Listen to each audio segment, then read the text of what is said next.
Greetings, Word Horde. We're here with an exciting option for you. A version of our podcast without any ads. That's right. No advertising interruptions, just the content you love, ready to go in your favorite podcast apps like Spotify and Apple Podcasts. It's another way to support the show, ensuring that we keep bringing you the word stories and language explorations that you love. Try it at waywardradio.org/ad-free. And it's affordable. For just a small subscription fee, you can enjoy A Way with Words uninterrupted, except by us. Plus, it makes a great gift. Know somebody who loves language as much as you do? Give them the gift of words. Easy to sign up, easy to enjoy. It's the same A Way with Words, just streamlined for your listening pleasure. Go to waywardradio.org/ad-free. Support us, support the show, and enjoy an ad-free listening experience. waywardradio.org/ad-free. Thank you. You're listening to A Way with Words, the show about language and how we use it. I'm Grant Barrett. And I'm Martha Barnett. A few weeks ago, we had that call from Dean. He's a teacher in L.A., and he wanted to know what our thoughts were about handling teen profanity in the classroom. Right, or on campus, anywhere. Yes. And we heard from a lot of listeners about that. And I wanted to share this email from Judy Heights, who lives here in San Diego. She wrote, I taught high school for years. The rules across campus for language were, to say the least, variable. I quickly realized that high schoolers can be lawyers when it comes to negotiating rules.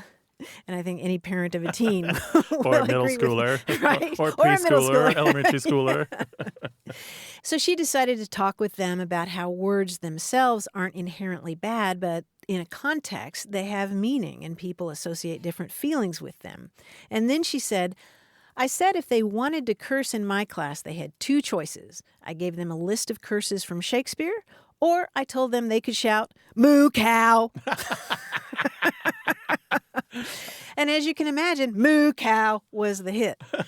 Kids would get mad, start to curse, and yell, "Moo cow." Then instead of being mad, they would start to laugh. You cannot stay mad while yelling, "Moo cow." She said, I knew I was succeeding when I had kids come into class snickering, saying someone had yelled, "Moo cow," in another class, and all the kids laughed, and the teacher was confused.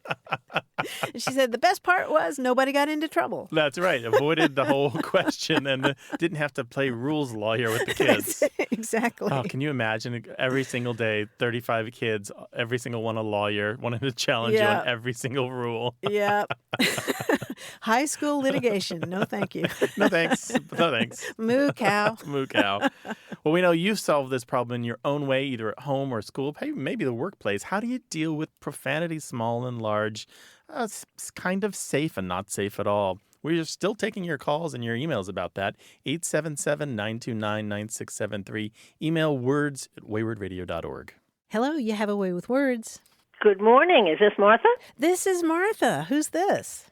This is Carol Rader, and I'm in Falmouth, Massachusetts. Well, Carol, welcome. I've got Grant here right with Hello. me. What can we do for you, Carol? Hello. Welcome. When I was in the 6th grade, which was the last year of elementary school in the town I was in, we all had autograph books. Now, this was in the early 50s. Now, my dad would write in everyone's autograph book, as you travel through life, whatever your goal, keep your eye on the donut and not on the hole. All I can remember his saying to me at the time was it was just something he heard, he remembered from his childhood. Now, he was born in 1912, so he had lived in a little time in New Jersey and then some other time in Brooklyn. Mm-hmm. That makes a lot of sense to me. There was a coffee shop chain called the Mayflower Coffee Shop, and their slogan, believe it or not, was exactly that. Oh!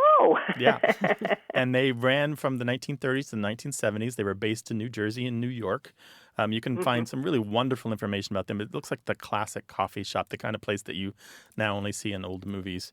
And it was based on older kind of catchphrase that you would find in things like high school yearbooks or the doggerel column of ladies' magazines, or just that kind of the filler tidbits that would show up in newspapers when they had extra column inches to fill.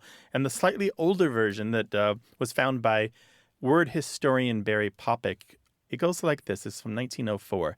Twixt optimist and pessimist, the difference is droll. The optimist the donut sees, the pessimist the whole. Aha. So it's the same sentiment. The later version, which is very much like your father's, as you ramble through life, brother, whatever be your goal, keep your eyes upon the donut and not upon the hole. Yes. Now, would show up then mainly in newspapers and magazines? Originally, yeah, but then this coffee shop adopted it as their motto, and it would appear on their menus and in their advertisements and other places like that, yeah. Mm-hmm. It's good advice, right? Well, I put it on graduation cards to this day. Oh, do you? Oh, yeah, sure. Perfect for that. Yeah, let's hear it one more time, Carol. As you travel through life, whatever your goal, keep your eye on the donut and not on the hole. Words to live by. And I also appreciate your bringing up the idea of autograph books. I had one in 6th grade as well. It was red and it was kind of soft. And that was a big deal, right? Passing those around and getting people to... It was, and I don't know where mine got lost to. I haven't seen it for years. But yes, I mean, we would have them... passed it around, the teachers, other students, and again, parents of friends would write in them. Yeah, that was pre-Instagram. Well, I love those when I find them. You can often find them scanned at various digital archives because they're filled with teen slang and college slang. They're wonderful to go to, and I can find real live examples of the language used by kids at the time. So besides the heartfelt message, it's actually good for language research. Maybe you're just scanned on there. You never know. Carol, thank you for your call. We really appreciate it. Thank you very much. All right, take care of yourself, Carol. Call us again sometime, all right? Bye-bye. Bye-bye. I loved those memories, the memories of the... We didn't have signature books. We had yearbooks. Right. But they were still this repository of the wisdom of kids in some ways, usually put together by a class of kids with the guidance of a teacher, but still a kid's product of a kid's mind and the year and the era and the things that kids cared about. Really important to us. Yeah. Did you feel pressure to come up with original things? Oh, I did. But you know what I did? I would always put mysterious predictions for the future. Ooh. Like beware the man in the green shirt, things like that. You would have scared me. And I just hope that a few of them came true. And somebody right now is like, how did he know? There was a man in a green shirt. He did me wrong. 877-929-9673.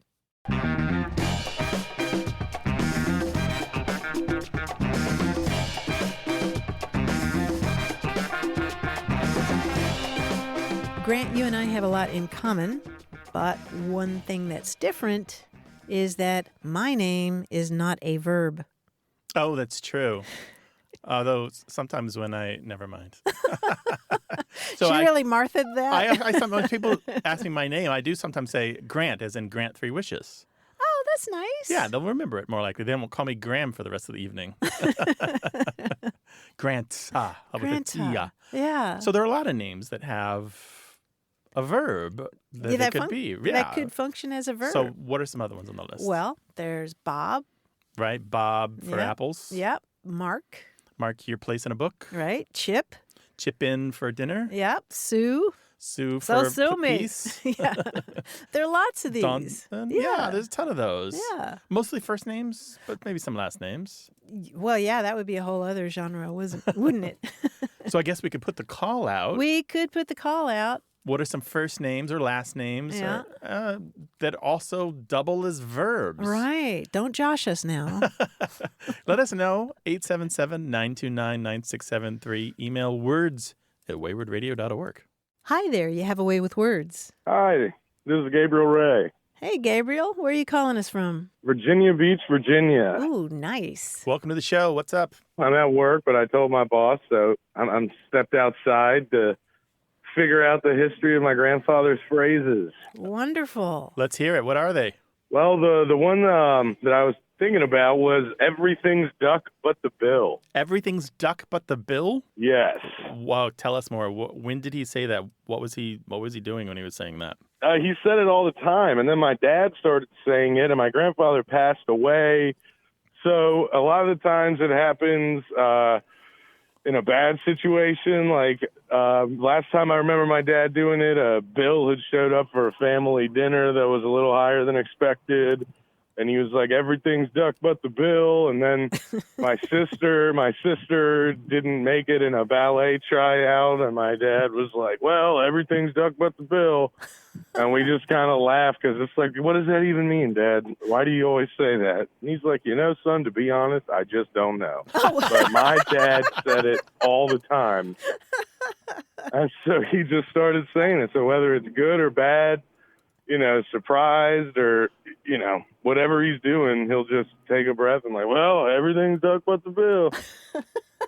There are a bunch of those in English, phrases that we say, just nonsense, non sequiturs that we just throw in to provide glue in a conversation and move back and forth between awkward situations. But yeah, are they all as awkward as this one? Often, yes, often. Well, I'm wondering if he just made it up. I mean, there's an old proverb that goes, "Nothing ruins a duck like its bill." It's a warning to keep your mouth shut. You and your big mouth, a wise duck takes care of its bill. Oh, so you're saying in an awkward situation where somebody doesn't make the ballet and the meal isn't what you wanted, it might just be good just to be silent and polite. Yeah, maybe. Or, you talked about him getting the bill for a meal at a restaurant. Well, we got the wordplay there, too. Yeah. Yeah. Was he a Exactly. punster? Sometimes, yeah, he is. He's a sharp guy, but he really just says it because none of us know what it means. And for the longest time, I thought it was like a secret that he wouldn't tell us until I turned 18 or something. But that wasn't true. He never knew what it meant either. Well, you know what? We can crowdsource this. If somebody else uses this expression, we will hear about it and we'll let you know, okay? Okay. Very cool. Let us know if you find out more, too, all right? Okay, I will. Thank you. All right, take care, Gabriel. Bye. Thanks a lot. You too. Bye. Bye-bye. 877-929-9673. Email words@waywardradio.org.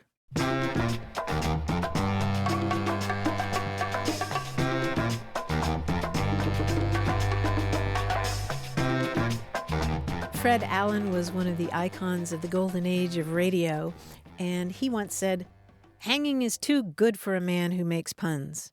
He should be drawn and quoted." You're laughing in spite of yourself. That's a very Fred Allen, though. Portland. He also said, "I like long walks, especially when they're taken by people who annoy me." I'll have to go listen to some more of him. He was fantastic, and he never got the credit he deserved. No? He didn't get the fame quite as much as Jack Benny, but Yeah. in a lot of ways he was a better comedian and a better writer than many people who were far richer and far more famous than he was. Oh, that's interesting that you mentioned that, because what had attracted me to him originally was another quotation, which is, "A human being is nothing but a story with skin around it." Oh, I Isn't love that. that the truth? Isn't that the truth? Yeah, and his story deserves to be on film. It really does. I read 3 biographies of Jack Benny, and they're all kind of like meh, and I really like Jack Benny, but I think Fred Allen would be where the action would Oh, be no at. kidding. Yeah. I'll have to go read more about him. 877-929-9673.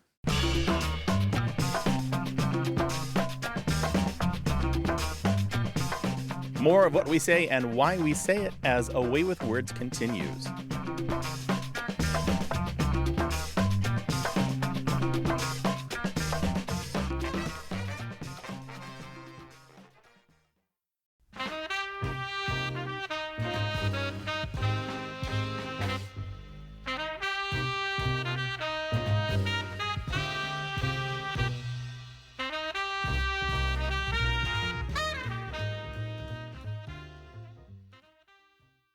Hey, we've got something special for those of you who love our show but could do without the ads. That's right. Imagine A Way with Words, the same engaging conversations, the same deep dives into language without advertising interruptions. We're talking about our ad-free podcast feed. It's sleek, clean, and it's just for our supporters. It's at waywardradio.org/ad-free. It's inexpensive, easy to sign up for, and works with all major podcast apps like Apple Podcasts and Spotify. It's an affordable way to support the show and get a seamless listening experience. And if you're feeling generous, why not give a subscription to another A Way with Words fan? That's waywardradio.org/ad-free. Sign up today. Your support means the world. waywardradio.org/ad-free. Thank you. You're listening to Away with Words, the show about language and how we use it. I'm Martha Barnett. And I'm Grant Barrett, and here he is, our quiz guy, John Chinesky. Hi, John. Here he is. Hi, Grant. Hi, Martha. How are you guys? What's up, Great. bud? Well, I have for you this week sort of a classic puzzle. Now, a classic puzzle type is to take a word and remove one letter from somewhere in that word to leave another word, right? Mm-hmm. Now, that's what we're going to do today. Classic. But you know what else is classic? Greek. So, the one letter you'll be removing from these words is the name of a Greek letter. For example, if I said, I piled my gear on the horse that was in front, you would remove the letter pi from piled to get the word led. Now, as you can see, the sentence itself sort of clues the result word, okay? Okay. All right. We'll start with an easy one. The alphabet is fun to learn, I'll wager. Alpha. Alpha and bet. We're removing alpha from alphabet, and we get the word bet, which is also a wager. Yeah. Yes, very good. Perfect. That's how we like to hear it. Here's another one. The police detained him after he ate his fancy meal. The police detained him after he ate his fancy meal. Police, I think it's detained. That's what I zeroed in on, but... That's the word you're looking for, yeah. Oh, Detained. it is? Okay. Eta. Yeah. Take eta, ETA, from detained, and it leaves dined, which is what he did with his fancy meal. Yes, very good. Perfect. Now, when my kids emulate me, it makes me super happy. When my kids emulate me, it makes me super happy. Right, so that would be mu, M-U, and Right. you take that out and you get elate. Which is happy. Right, from emulate. Yes, very good. Here's another one. The Pinot Noir was rejected. Oh, pie from Pinot gives us not. Yeah. Yes. Not. Yes, it was rejected. It was not. How about this one? This one Sharpie is for the three of us to use. Sharpie. Share. Pie from Sharpie leaves share. Oh. Yes, very good. The tipsier patrons were in the upper level. The tipsier, meaning drunker. Yes. The tipsier patrons were in the upper level. Yeah, so if you take out psi from tipsier, then you get tier, the upper tier. Yes, very good, Martha. Nice job. Now, as for me, I'm going to hail a taxi and take out the xi and just say ta. Goodbye, guys. TTFN. We'll talk to you next week. This is a fun show about language. We'd love to have you be a part of it. 877-929-9673. Email words@waywardradio.org or talk to us on Twitter @WAYWORD. Hello, you have a way with words. Hi, this is Gina Stevens. I'm calling from Athens, Texas. So my husband and I, we always listen to your program as we head over to Fort Worth on Saturday, and we always think of possible questions. And it was funny, when we got back home, we weren't even trying to think of the question, but we were watching the weather, and I asked him, I said, it's interesting because he's from New Hampshire, and they say New Hampshireites. I am from North Carolina, and I consider myself a North Carolinian. And then I said, I wonder if there is a grammar rule in place that helps one to know whether or not you use an IAN at the end or an ITE to know the proper moniker for ascribing the area that an individual hails from, like a Bostonian or a Canaanite. Is there a rule to help us know? Yeah, well, there's not a single rule, is there, Grant? No, there's about 5 rules with a zillion exceptions, and I usually tell folks, if you are so deep into place names and demonyms, as they're called, that demonym is the term for a person who belongs to a place. If you're so deep into that, then you probably might as well just memorize the terms and forget the rules. But because there's so many exceptions, just like the rest of English. But in general, things like if it ends in a E or an EA, you get like a E-A-N at the end. So Belize, the country Belize, becomes Belizean. But of course, there's an exception like France, which gets you French, right? Yeah, or Paris. In Paris, they're not parasites. No, they're not parasites. A Parisian. No, that doesn't end, but that doesn't end in an E or a E-A, right? So you also get ends in an A, then becomes N. So America becomes American. If it ends in other vowels, it also tends to become in an N. So Morocco becomes Moroccan. Otherwise, you also tend to do an IAN, not always. So Iran becomes Iranian. But again, a zillion exceptions. And sometimes they take place names where they just decide to do whatever the heck they want. So they have a local nickname, which becomes the point of pride, and it doesn't have anything to do with the place name. Or they, because it sounds weird, they don't go with the actual one that follows the rule. They go with something else. So. Yeah, there was a professor at the University of California, Berkeley, George Rippey Stewart, who came up with a list of about 7 of those, and H.L. Mencken helped popularize them. If you Google his name or municipal onomastics, you'll find that's the term for this kind of thing, municipal onomastics. You'll find lots more. He had a couple of books. One is called Names on the Land, which I highly recommend. Another one is American Given Names, talks about people's names, but American Place Names. So Names on the Land and American Place Names are 2 books by George R. Stewart, which I recommend. You can find, most libraries will have a copy here or there, and you can find them at archive.org as well. Excellent. And early, you said it was called municipal what? Municipal onomastics. O-N-O-M-A, S-T-I-C. Onomastics? Got it. From the Greek word for name. Yeah, so onomastics is the naming of things. Basically, there is no fixed set rule.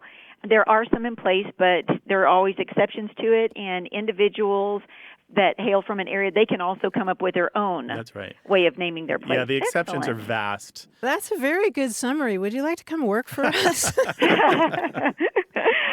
I would love to. In education, you have to repeat what was said just to make sure you've got it right. Right, education and couples therapy. Exactly. If I'm understanding you correctly. Yes. That's right. Yes, well, you guys have been so helpful, and we certainly enjoy your show. Thank you very much. Gina. Take care, Gina. Best to your husband. Bye-bye. Bye-bye. 877-929-9673.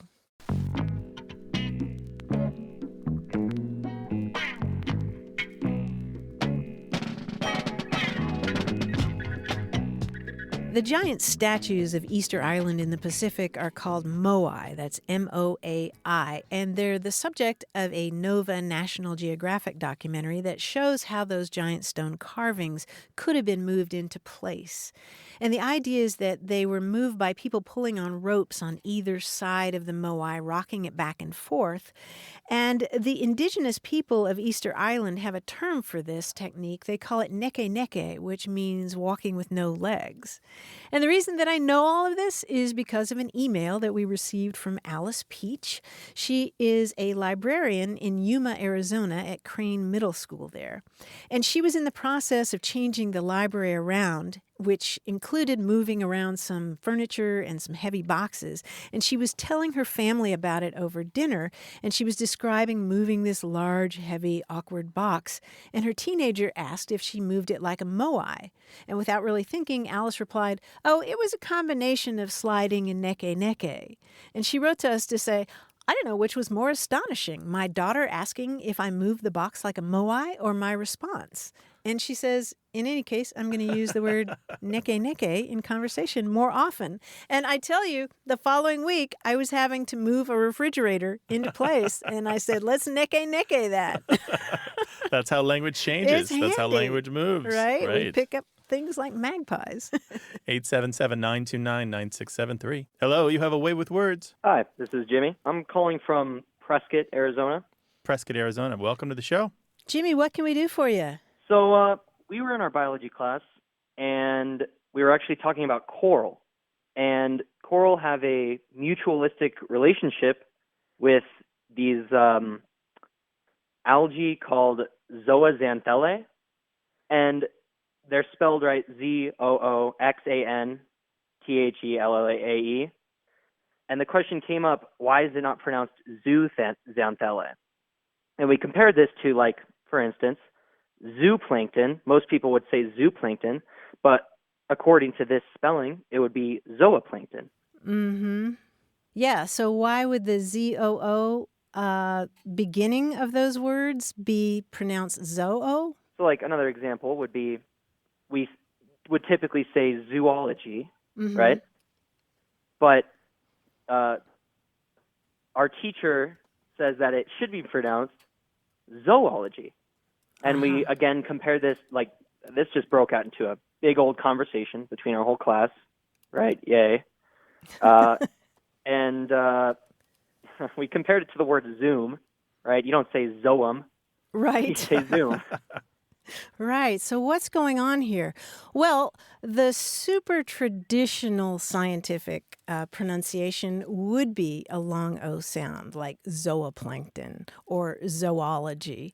And the reason is that they go back to a Greek stem that means animal that gives us that Z-O-O.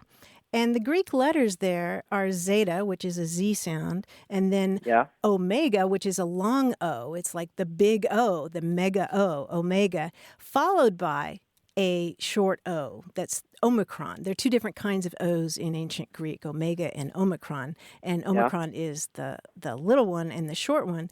And so for that reason, in the 19th century, learned scientists who had more of a familiarity with classical languages would have pronounced those as zoology and zooplankton and that kind of thing. Right. But what has happened in recent years, of course, is you mentioned zoo. And in London, they formed the Zoological Society of London that eventually had a zoological garden. But you see those two letters together in English, and you do think zoo. And so today, people will use those words interchangeably, like zoological or zoological. And you know what's really weird, too, is that just as there's diversity in the natural world, there's diversity in language. And if you look up a word like, for example, zooplankton in the Oxford English Dictionary, it has 6 different pronunciations of it because, you stress the word differently depending on what you were taught, and you have the long O as well as the short O.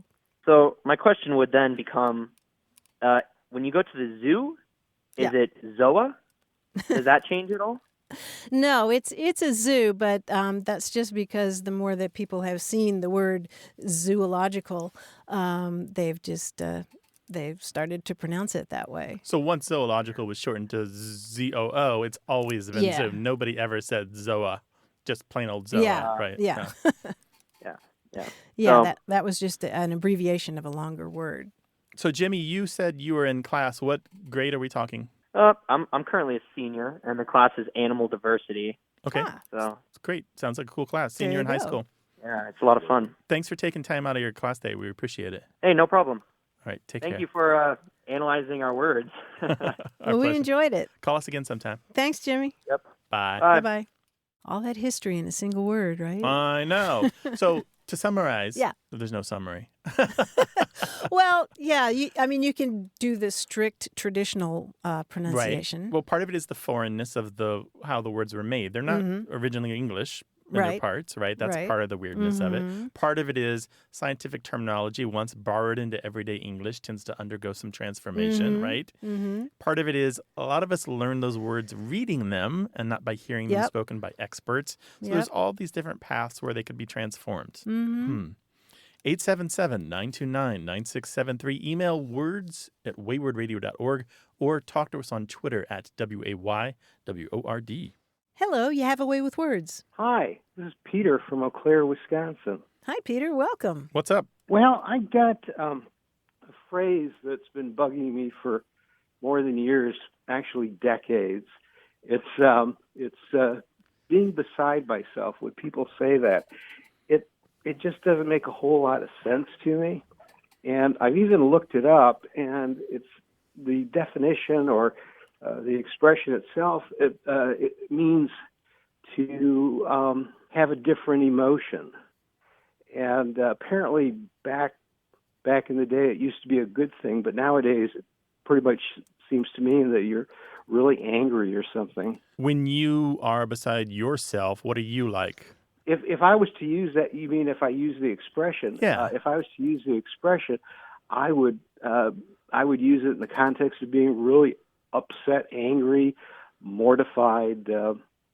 Just not a good feeling. Yeah. Does it feel like the usual you? Is this ordinary behavior for you? No, it's not. Okay, so that's getting at the crux of what the beside is doing in there. Because the beside is what's throwing you, right? Yeah, it really is. It seems like I'm I'm in a different body or something. Right. Having an out-of-body experience. Yeah, there it is. Exactly. That's the merging of it. So what's happening here is we're talking about a beside that had another meaning. You probably guessed that. Deep inside, you knew that beside didn't mean the same beside that we know today. In this expression, it means outside or away from. So it's you kind of having an out-of-body experience, like Martha said. So you're actually acting in a way that is very extraordinary for you, unusual for you. It's the idea of being away from your true self. You're not being you. You are on the road to leaving your senses or losing your mind. So I'm watching myself become something else. Yeah, kind of. It's even similar to some of the older ideas of ecstasy, which is also about being displaced mentally. Oh, yeah, that's interesting. So it's just an old, obsolete meaning of beside. It dates to the 1400s. Doesn't matter very much. But what's interesting about it, it came into English from a translation of the Aeneid from the 1400s through French, which is probably why that expression exists as it does. A lot of people read this translation by William Caxton. He translated it from the French, where the expression is hors de soi, HORSDESOI, literally outside of oneself. And we borrowed this into English, and probably because of this one single translation, it became a thing in English. That's fascinating. I had no idea that it was that old. It's kind of outdated now, wouldn't you say, Martha? It's kind of, I wouldn't say archaic, but it's got a flavor to it of maybe literary flavor to it or a writerly flavor to it. Yeah, I suppose so. I think of somebody older saying, I was beside myself. Now that you mention it, I've seen it more in writing, and where I was reading some older novels from the 19th and 18th centuries. Mm-hmm. Yeah, that sounds about right. Yeah. Yeah, and I don't necessarily think of it as negative so much as just astonished, Ah, okay. But Right. it just basically means that you're having a different emotion than what you would typically have. Yeah, an extreme one so extreme that you're out of your own self. Yeah, I want to elaborate on that. You can be beside yourself with happiness or joy or surprise. Mm-hmm. Okay. Well, that's fascinating. So figure that out for you? Yeah. Well, thank you very much. I really appreciate it. Our pleasure, Peter. Thanks for calling. Thanks, Peter. Bye. Bye-bye. Take care. You do find that when you're reading those classic texts, maybe decide to give Dickens a chance one more time, or Jane Austen is on the bedside table, and there's those old expressions that are vaguely familiar, but the modern brain doesn't quite click on it. Not quite. Not quite. But it's close enough to reality that you think, oh, yeah. But, the 15th time you glide over that expression, you go look it up. Because you're like, oh, right, I can't just keep guessing on this. I need to find out for sure. Right. And this is the place where you find out for sure. It is indeed the place where you can find out answers to all your linguistic questions, or at least most of them. Call us, 877-929-9673, or send it to us in email. That address is words@waywardradio.org.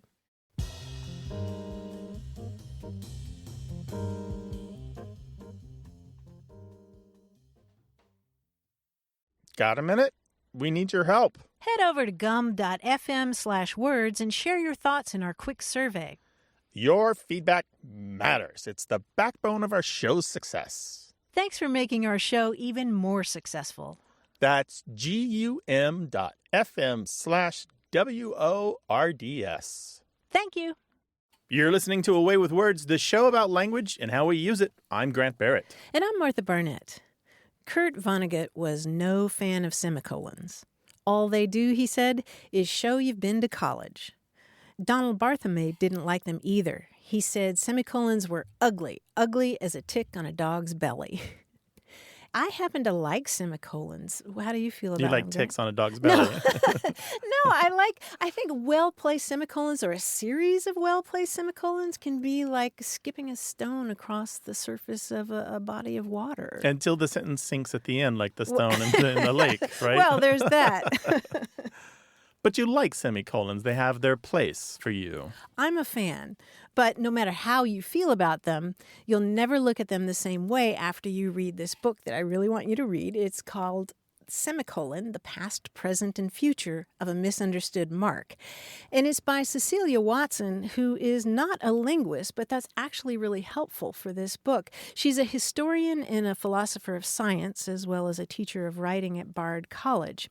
And she writes about how the first semicolon appeared in 1494, and at that time, and for the next couple of centuries, the rules of punctuation were sort of do-it-yourself. It was a matter of each writer's individual taste and judgment. And back then, punctuation marks were more like rests on a sheet of music. They just sort of helped the reader sound out what the writer intended. And then in the 18th century, she writes that self-appointed grammarians tried to apply the rules of Greek and Latin to English with only limited success. And then in the 19th century, grammarians were devising systems for punctuation that would help them market their books to a public that was increasingly impressed by the study of natural science. She writes, grammar rules began as an attempt to scientize language because science is what parents wanted their children taught in public schools. Those grammarians often disagreed vehemently with each other, but meanwhile their books began to look more like science texts, including diagrams. That's where we get diagramming sentences. And Watson's book is smart and it's witty, it's often poetic, it's packed with lively asides. It's like the kind of, when you have a professor in college and you just hang around to hear what their footnotes are or Yes. their little asides during lectures. She talks about how more recently the presence of a single semicolon in a legal document can make a crucial difference in the interpretation of a law, sometimes with comic consequences and sometimes with tragic ones. But what really strikes me, Grant, is Watson's own journey in writing this book, because she set out to write a biography of a punctuation mark and describes herself as a reformed grammar fetishist, the sort of person who used to feel that her love for English was best expressed by means of irritation at the sight of a misplaced apostrophe or outright heart palpitations over a comma splice. But by the time she finished writing this book, she said she changed everything about the way she views grammar. She writes, I still love language, but I love it in a richer way. And that as hyperbolic as it may sound, she says that reconsidering our relationship with grammar can make us better people by, quote, focusing us on the deepest, most primary value and purpose of language, true communication and openness to others. That wasn't the conclusion that I expected from this book. She is one of our people. She's one of our because people. Because that journey that she took is so common to people who spend any real time truly looking at what language actually is. I've never met someone who stays a grumpy grammarian. Oh, that's an interesting I've never, right? once they really get into it and actually look at the truth of language. Right. Where's the fun in that? They always move along that path. They always become someone who seeks delight. Yes, exactly. And she clearly has done a wonderful job here. You sound impressed. I am impressed, and I love that she comes to it from the perspective of a historian of science. Oh, I love that too. Sometimes outsiders, when they come into language, they just make a mess of things, but it sounds like she's done a right job of it. Yeah, that book is Semicolon, The Past, Present, and Future of a Misunderstood Mark, and it's by Cecilia Watson. We will link to that on the website. If you've got a book to recommend to us and to everyone who's listening, let us know, 877-929-9673.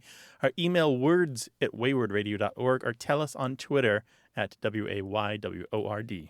Hello, you have a Way with Words. Hi, this is Marian, and I am calling from Norfolk, Virginia. Hello, welcome to the show. I went to see the Downton Abbey movie the first weekend it came out, of course. During the movie set in 1927, right? But one of the things that struck me, there was a quick moment in the movie where, and you know the plot here, the king and queen are coming to visit Downton Abbey, and there's all this activity. So there's this moment where Lady Cora is talking about the preparations, and she says, and then there's all the swag or something like that. And it made it sound like swag as stuff, preparations, not the swish of fabric that you might have on draperies. And I got to wondering about the word swag, and was it a thing in 1927? Uh-huh. And you're sure that she didn't mean like the festooning or the bunting or special drapes or any kind of luxurious curtains or tablecloths or that sort of thing going down? That didn't seem like the context of her comment, but maybe it was. Maybe she was talking about all the flags and decorations that they have to put up. What else would she have meant? So by swag, she's not talking about gift bags with iPods in them, is she? I don't think so. Well, the word swag in terms of just stuff or plundered booty was in use for a good century before 1927. I'm wondering if it was the festooning, because swag has been used to mean that kind of thing that Grant was describing. Mm-hmm. Yeah, since the late 1700s at least, and certainly if you're gussing up a place because the king and queen are coming, there's a lot of decorating and ornamenting happening. Right, that's true. So the swag would have meant all the decorating they had to do in preparation. Yeah, it could have been. The Downton Abbey folks have been generally pretty good about avoiding anachronisms. They made a few goofs in the series. If you remember them, there was a scene where somebody talked about blowing a gasket. And the expression "push comes to shove." I remember that they got caught out on both of those because those weren't around. But none of them that crucial sense. to the plot. Right. Nothing was crucial to the plot. And push comes to shove was around in this country, in the U.S., but not in that country for a while. But swag as a way of saying, festooning or decorating was a thing back in the 19th century? Yeah. Absolutely, yeah. Well back to the late 1700s for sure. And there are other uses of it. Like as Martha said, the plunder or booty uses of it also is that old, several centuries old. Also, the idea of a swag bag, which is a thing you carry your personal belongings around, existed, but it was Australian and New Zealand. That existed at the time, too. I don't see how either of those applies. The booty or kind either. of plunder term doesn't really apply. Do we know the origin of the word swag? No, we don't. It might come from some Scandinavian word, but the truth is that the swag in terms of booty or plunder, at least, we're not totally sure. Maybe it has to do with some kind of bag. But not an acronym. Right. Definitely not an acronym. Not an acronym. Yeah, Marion, what did you make of the movie? Well, people asked me how I liked it, and I said, well, if you liked, it was like watching a whole season of Downton Abbey in like 2.5 hours. Yeah. And I said, if you liked the series, you're going to like the movie because there's no backstory. They just throw you right in the middle of it. And if you don't know what's going on before you walk in the movie theater, you're going to be completely lost. Well, Marion, I want to thank you for the question, and I want to thank you for the earworm. Now I've got the Downton Abbey theme in my head. Oh, you're very welcome. It was great to talk to you guys. Thank you so much for your Thanks call. For we appreciate calling, it. Marion. Take care. Mm-hmm. Bye-bye. Bye-bye. 877-929-9673. Email words@waywardradio.org. Hello, you have a way with words. Hey there, it's Matt. I'm calling in from Austin, Texas. Welcome to the show. What's up? I called in and I mentioned that, I always kind of think about those who have graduated recently from college and the norms and, social type of normalities that we should know or don't know when entering the workforce. And just the kind of do's and don'ts and what is okay and not okay in terms of just navigating the professional versus personal kind of workspace and communication facets of your job. Are you new to the work world yourself? I am. I just started my first real position here in Austin with Oracle, actually. And so it's been a great experience. I've been here about 25 days, and, so I'm just learning every day and then really enjoying it. As, a 22-year-old entering the workforce, working with a variety of different age of coworkers, when it comes to like I said, just the professional versus personal things that I would share, whether it be at work or say during lunch. It was really interesting because, I make music personally. And so one of the things I was calling about was, am I allowed to share that I make music? Is that too personal? Right. Do my bosses want to know that, I do that, or should I just kind of focus on the formalities, Mm-hmm. You mentioned something about lunch, and you remind me of some research that I read by Janet Holmes. She looks into workplace formality and the differences between the ways that we might behave with our bosses and with our peers, people that are roughly the same level. And one of the things that she noted that is often the case in the workplace is that food changes the tone of a meeting. For example, if food is present in a meeting, then a meeting is more likely to be informal. When you have a formal meeting and there is food, it causes this dissonance and this problem, this conflict in people's minds because it's not what they're expecting and it's not what the tone should be. And so food can reduce the intensity of the conversation and can take the level of seriousness down a notch. And so sometimes people will find this old joke or saw about bringing an apple to the teacher to be true.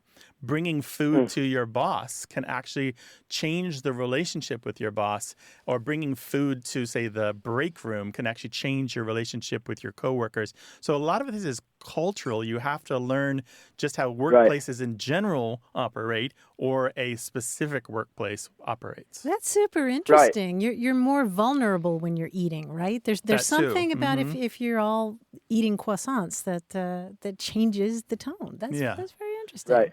Another thing that I'm reminded of is this scene in the movie Bull Durham. I know this is an older movie now. Have you ever seen that movie, Matt? I haven't. It's a classic baseball flick. Stars Kevin Costner and Susan Sarandon and Tim Robbins. There's this scene where Tim Robbins, he's this up-and-coming baseball pitcher, and he's a big goofball, and he's got these shower shoes that are covered in fungus. They're the most disgusting things you've ever seen.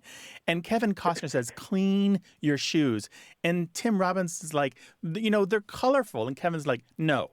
You're nobody now. When you're famous, they're colorful. Right now, they're just disgusting. And that's kind of how it is in a workplace. When you're the boss, you're funny. When you're not the boss, you're not funny.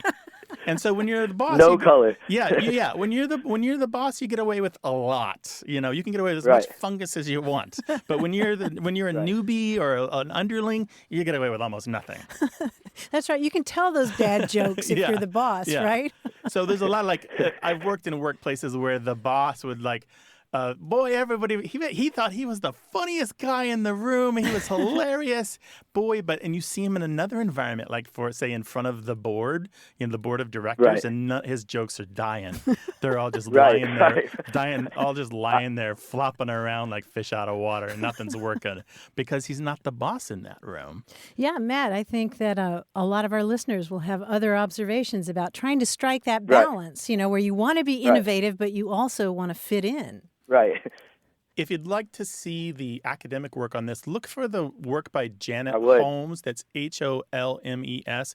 I believe she is from New Zealand, but she's done some work in the U.S. as well. And her New Zealand work is spot on as well. So Janet Holmes, really good stuff. It's very approachable, even if you're not an expert in the field. And of course, there's a ton of stuff for lay people. Most of the stuff you find in your local bookstore is at least readable, but the academic stuff tends to be more precise. But what I'm really looking forward to is the calls and emails we're going to get about this, because I know that people have really good examples of workplace communication gone right and work communication gone poorly. We want to hear it. We're looking forward to that. So, Matt, you really opened up a great topic here, and we thank you for that. Yeah, thanks for this. I really appreciate it, and love y'all's work you're doing. Thank you. Take care now. Okay, keep us posted. Bye-bye. Thanks, Matt. Cool. Send your workplace stories. How did communication go badly? What went wrong? What broke? And what went well? How did it work? When did you come up with that magic language that just got it all working? 877-929-9673. Or email words@waywordradio.org, or tell us on Twitter @WAYWORD. Hello, you have a way with words. Hi, yes, hello. This is Suzanne, and I'm calling from Williamsburg, Virginia, but originally I am from Southern California. And I've got a question about the origin of the phrase go ahead. Go ahead. little rubber shoes with a little thong that goes between your big toe and your next toe. I grew up calling them go-aheads, as did all my brothers and sisters. But I have found over the years that people call them flip-flops or rubber thongs. Wasn't sure if that was a California phrase or perhaps one that was made up in my family, or if it's because I'm 62 years old and it's a phrase that's long since passed. No, it's still used, but you're right that it's been localized mainly to California and Hawaii. And the term go-aheads, of course, as you can imagine, I mean, you can probably guess why they're called that, right? I'm not sure. I'm like, just put them on and go ahead or go or go forward. I don't know. Yeah, you don't want to back up in those rubber thongs. They'll just come right off your feet. In Japan, they're often called zoris. Zoris, Zoris. Have you heard that one? Yes, I have heard zoris. Yeah, it's still common throughout Southern California and Hawaii and Guam and a few other places. It's not the only term used in Hawaii and other places. And just like slippers isn't. Zoris is also heard in Hawaii and California. Right. And it seems to have been popularized among U.S. service members serving in the Pacific. One thing that's worth pointing out is that not everyone means the same kind of shoe as you do when they talk about go-aheads.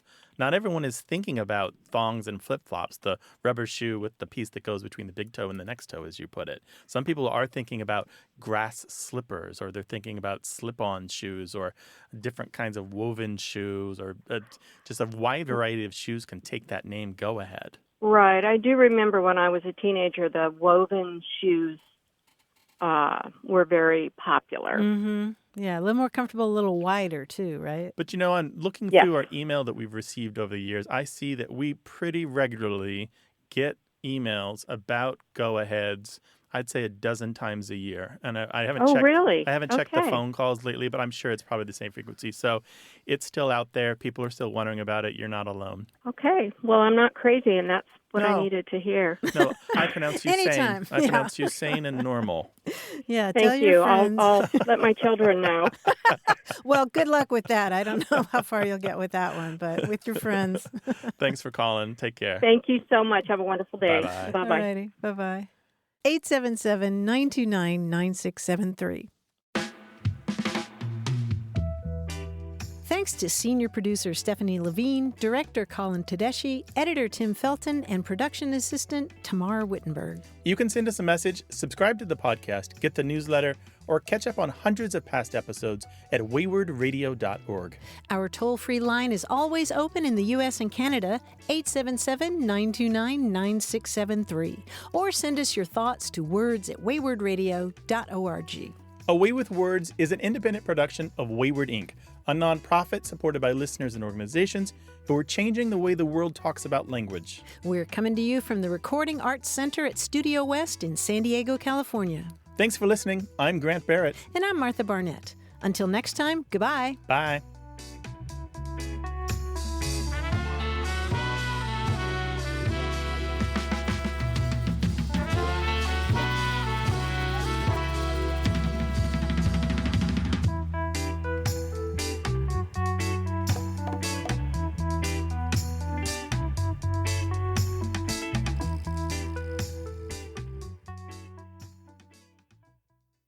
Hey, listeners, we have a favor to ask. We'd love for you to fill out our listener survey at gum.fm/words. Your feedback is crucial. It's quick, and it helps us make our show even better. It shapes our show, helps us plan, and ensures we're bringing you the content you love. That's gum.fm/WORDS. Thanks for being a part of what we do. Thank you.